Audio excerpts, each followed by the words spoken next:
Сайн уу манайхан. Өнөөдөр бүгдээрээ 2013 онд гарч байсан We Are the Millers-ийн нэлээд хөгжилтэй киноны товчлыг сонсноо. За тэгээд өдөр хоногоо аргацаадаг амьдралгүйгээр Мексикээр хуулбас хар тамхи дагуулахын тулд нэг өдөр хуурамч гэр бүл зохиосноор яаж баянтаж өгөөж ирэх нь одоо бүгдээрээ харцгаая. Хүссэн ертөнцөөрөө сонгоод илүү таатай, илүү урт хугацаатай зээлийг газар дээр нь шийдүүлж аваарай. Боломжоо тэл. Investor. Киноны ман гол дээр Дэвид 40 гарсан ч өөрийн гисэн тогтсон ажил төрөлгүй, гэр бүлгүй, амьдралын зоригчгүй нэгэн бөгөөд гэртээ YouTube ухсан шиг өдрийг өнгөрөөж байтал нөгөө юм чин байна уу? Хэдийг захиалъя гэсэн мессеж ирж байна шүү. Манай хүн яг тогтсон ажилгүй ч хүмүүс дуудлагаар үс зарж олсон мөнгөөрөө өнөө маргаашаа аргацааж амьдртiin байна л да.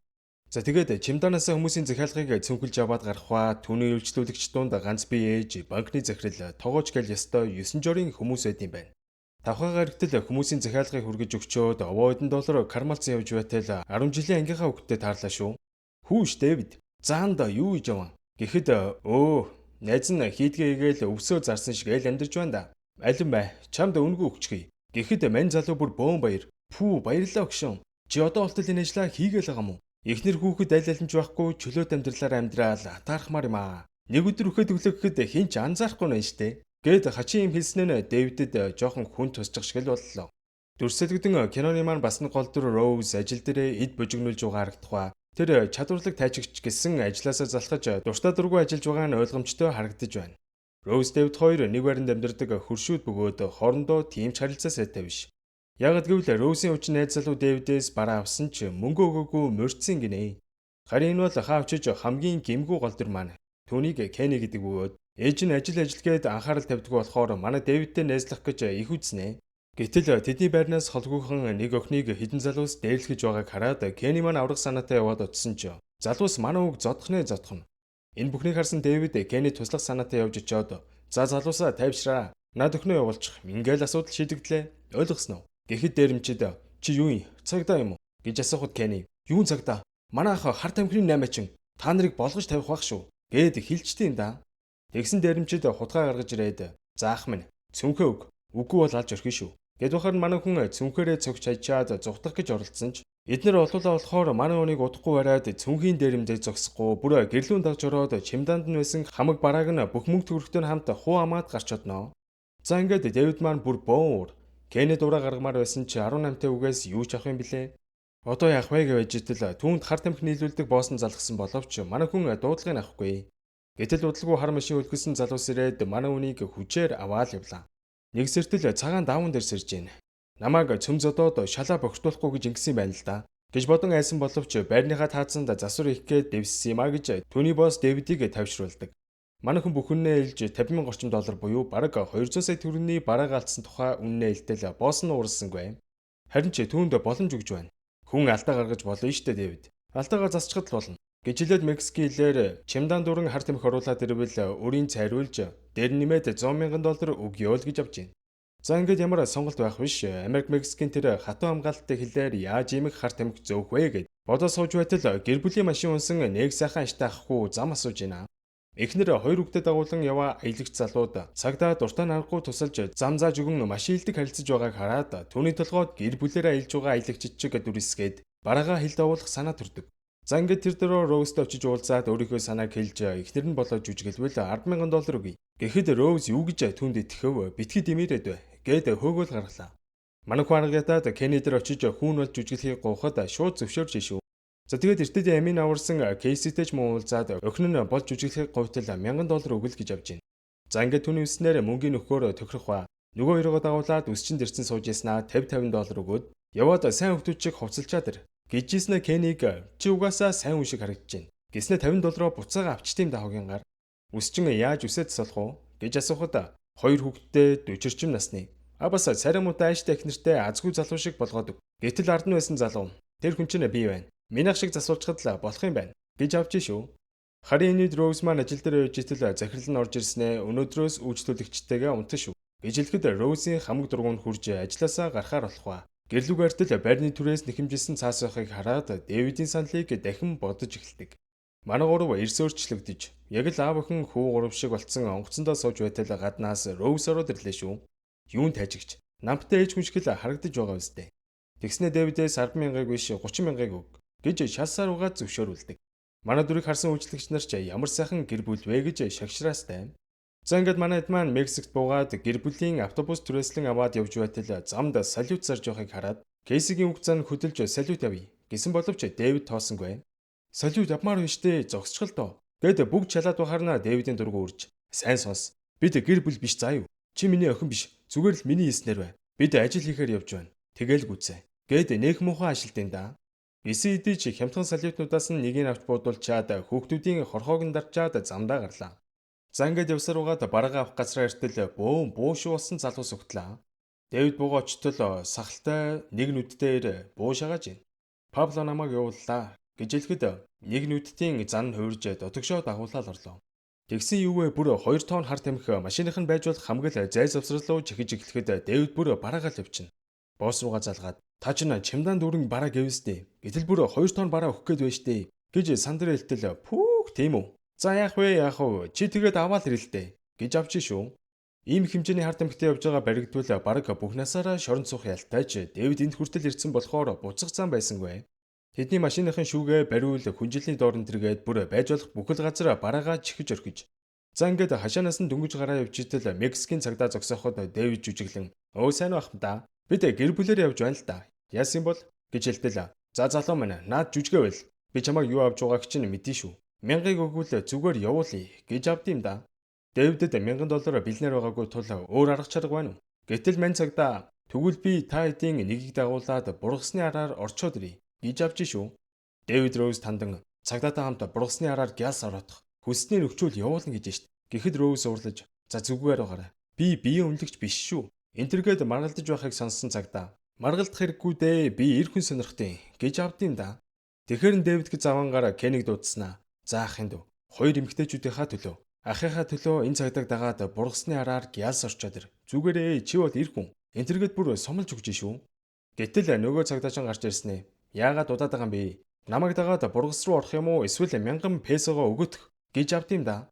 Манай хүн $1000 гэж удаад байсан чинь 1000 песод нэгсэн юм байна шүү. Доллараар бол $50 л гэсэн үг. Дэвид карманд байсан $100 өгөөд яшигтай цагдаагаас ашгүй нэг салаад нилээ явсаар эцэст нь нэг Мексик Америкийн хил дээр ирлээ. За одоо энэ хилээр л асуудалгүй давчвал болоо. Гэд нилээн сандартан сууж байтал хажууд нэг Америк гэр бүл машинтайгаа ирж зогссноо. Сигналдаад бүр сөрхий байх чинь. Олон анхаарлыг татахгүй тулд цонхоо болгохтал сайн уу залуусаа. Нэг нутгийнхан байна мэдлээ гэж утсан. Бид хоёр охинтойгоо гуруулаа илчаад буцаж байна. Намайг доон миний эхнэр эдээ. Харин энэ бол манай охин Мелиса гэж өөрсдөө танилцуулахаа бүр нэлээд нүрэмгий гэр бүл бололтой. Харин эдний охин Кени маань дурлцгүй яач баг. Гэтэл урд нь байсан машинаас татсан өвсний илтерхий олдсон учраас жолоочиг нь гавлж мовлаад бүр аимшигтай юм болж байваа. Энэ үед Роусын деталийн шүүгэнээс буудал үс унаад ирэх ба. Роуз ч сандарсандаа алчуурандаа боцсон байж итэл энийг харсан Эди ялах хүүхдтэй байна гэж бодоод хүй тоон хардаа эднийх нь ялах хүүхдтэй байна. Ямар хөөрхий юм бэ? Нэрийг хэн гэдیں۔ Гэж асууж чалгаагаад эхлэхэд ашгүй хөлийн цэргийнхэн урагшил гисэн тул машинтайгаа урагшиллаа. Манайд бүгдээрээ Мексик малган өмссөн. Сайн байх ма да. Бид Мексикт аялчаад харж байна. Гэтэл хөлийн ажилтан мэндийн зэрэг. Та машинда хар тамхины төрлийн бодис авч яваа юу гэж хэлэхэд манай хүний царай бараагаа л явчлаа. Ядж хахад үнэрч нохоонууд нь хоцолдаад байдал биштэй явчлаа шүү. За ингээд манай эдийг машинаас нь буулгаж байгаад машиныг нэгж гэтэл автобусны дороос хуулбас хэлд авчид гараал гүйжт юм да. Энийг харсан хэлийнхэн юу манайд мантай. За та нар яв гэж хэлээд хэлд авчдыг хөхөөр явцгаах үед манайд бүр шок. Жохон лутсан бол бүх амьдралаа шорон дөнгөрөө хэрсдэлтэй байсан эд маань тэр дороо машиндаа суун асуудалгүй хэлд авч чадлаа. Хэсэгтэй шоконд орсон байсан ч удалгүй бүгд тавьширж хөгжим тавин амжилттай хэлээр гарсан баяраа тэмдэглэн инээлдэж ханиалцсан шигээл явж байлаа. Гэтэл энэ үед жинхэнэ Паблогийн хүн хар тамхи авахаар очихдоо цагаан арьс Америкээр өөрөөс нь өрсөөд хамаг барааг нь аваад явсныг олж мэдээд бөөн уралж Дэвидяраас мөшгөр боллоо. Дүрсэлэгдэн манай дөрвийн машины мотор нь нэвдрээд зам дээр таг. Роуз Дэвид рүү урлаж чи эвдэрхийн машин авснаас болоод хээрталт хаягчлаа. Гих зэрэгээр бухимдаж эхэлдэг. За тэгээ манайхан таад маань наадмаар ийш тийшээ хөдөө гадаа явах гэж байгаа бол милэрсийн шиг ингэж хүндхэн байдалд орохгүй тулд Turbo аппликейшнээ заавал татаарай. Turbo аппликейшн маань дандаа найдвартай баталгаажсан автомашинууд зардаг автосалонуудтай хамтардаг болохоор бүх төрлийн машин байгаа. Мөн хэрэглэгч та өөрийнхөө унж буй автомашиныг ч бас Turbo апт бүртгүүлэн зарж болох юм биш үү? Дангаанц зар үзэх биш Turbo бүртгэлтэй автомашинуудаас сонгоод зээл ивсэлтэй цахимаар илгээж дор нь хариуг авах боломжтой шүү. За тэгээд хэрэглэгч нартай зориулаад доктор авцуулжээс цаг захиалах, автомашины татвар тургуул даатгал гээд бүх үйлчилгээг зөвхөн Turbo App-тай огтол авах боломжтой байх нэ манайхаа. Тийм болохоор Turbo Mongolia App татаад ашиглаад эхлээрэй guys. Гэтэл удалгүй хил дээр таарсан дооны гэр бүлийнхэн явж таарад манай эдийн машиныг чирж ойролцоохоо засварын газар руу хүргэж өгөхөр болдог. Замдаа эди зүгээр байсангүй. Та хоёр анх яаж танилцсан? Гэд асуугаад салахгүй байсан тул Дэвид Роустэй байрныхаа орцсон тарж түүнд анх дурсан тухайгаа нүдрүү нь харж байгаа эртэл энэ нь Роуз ямар нэгэн зүйл бодогдуулж буяав. Дэвид, нанасаа газрын зураг аваад өгдөө. Гэхээр нь машины урталын шүгээг онгойлготол гар буу ухаар нь манай хүн сандраал явчихна. Өө, санаа зовлтгүй. Би хар тамхитай тэмцэх хэлцэд ажилтیں۔ Ажлын шаардлагаар авч явдсан юм гэж авдсан да. Роуз, Дэвид хоёр бүр шок. За ингээд гэр бүлийн урлах нэрийдлэр тусдаа уулзаж яаж игээ засварын газар очоод энэ хідээс салах хэрэгтэй гэж тохирцгоодог. Гэтэл гайвуулж засварын газар өнөөдөр амарч байгаа юм байна. Та дөрвийг яаж энэ ч хаях вэ? Бид гурав хань болж өнөөдөртөө хамт хоноглоё гэж хэлэхэд манай дөрөв "Өө яах юм бэ? Та явж ажиллаад" гэсэн боловч хамт хонно гэж зөрсөөр л байв. Яж хахад Роузыг нялх хүүхдтэйг удсан болохоор танаа жоохны царайг ганц харчээ л да. Чи өдөржингөө л хүүхдэд тэрвэрлээ. Гар чинь чилж байгаа үстэй. Найз нь туслая. Гэт бүр салдгүй шүү. Сандарсан Роуз тэр дөрөө өлгөжсөн өсөө зам руу шидэж орох үед дээгүүр нь машин дайрал явчихна. Эди бүр шок. Уйлж унжаал явчихж байгаа юм чам. Хаачиж Кейси сэргэлэнтэж та санаа зовлтгүй миний зуны даалгавар байсан. Биологи хичээл дээр нялх хүүг засарж байгаа юм шиг байгаарай гэсэн. Ургамлын үндсээр хүүхдийгээд жинхэнэ хүүхчиг хандаж байсан юм гэж хэлээд өөрсдийгөө цэвэрхэн аваал гарлаа. За ингээд манайд бөөндөө эндээ хоноглохоор болох ба. Манайд жинхэнэ гэр бүл ямар байдгийг харан дотроо жоохон атархад суулаа. Ингээд тэрэд татаа тунгаа тоглож Мелиса зураг зурсан ч аав ээж нь тааж чадсангүй. Дараа нь Кенни зураг зуртал нэг иймэрхүү юм зурлаа. Гэтэл Роуз ухс хийснэ. Наад чинь эргэтэн байна. Том хар эргэтэн байна гэж хэлэхэд та юу яриад байгаа юм бэ? Энд чинь зүгээр скейтборд штэ гэж Кенни хариулдаг. Гэнтийн хэрэгцээ бүрт тохирсон илүү хурдан, илүү найдвартай шуурхай зэйлийг газар дээр нь шийдүүлж яваарай. Боломжоо тэл. Инвеско. Кенни Мелиса хоёр бибидээ урмган ярилцаж байгаад Мелиса өмсүүлэх гэсэн боловч манай Кенни төмсөн болохоор тэврээл авж байна. Мелиса замдаа баавганаас боломжлоор гэж хэлэхэд ив хаваа болохгүй байгаа Кеннид манай Дэвид маань яг л ав хүн шиг зөвлөгөө өгнө. Дэвид Роуз хоёр Дон Эди хоёрын майхан руу Сэмэрхэ орж түлхүүрийг нь авах гэж байгаад баригдчихлаа. Гэтэл Дон Эди хоёр энийг нь буруугаар ойлгож бит хоёр бибидээ үнжилдэ. Та хоёрын сонирхол арай өөр юм шиг байна гэж хэлснээр манай хоёр дахиад аврагдлаа. Машин руугаа явартал Кейси Кенни хоёр үнсэлцэн сууж шүү. Ямхандаа эгчин дүүдээ яаж үнсэлцгийг зааж өгч байсан юм гинэ. За юу сурснаа чинь шалгана гэж хэлээд Роуз ч бас Кенниг үнсэл ав. Юу л болоод байна да базар байна. Кенни ингэж үнсүүл илүү дээр гэж үнсэлцэх техник зааж өгөөд Кейси дээр туршаад үз. Тэгэхэр нь Кейсиг үнсээ үйжтэл гаднаас Мелиса орж ирээд бүр шок. Тэр дөрөө гараал явчихна. За ингээд маргааш нь засварын газар онгоосноор Доны гэр бүлийнхэн салах ёс хийж замдаа гарнаа. Манай хүний босс нь залгаж яагаад удаад байна? Хурд ир. Энтергээд байхаар нь боссын явдлаа тайлбарлаж байтал засварчин хүлээд тавьсан байх шүү.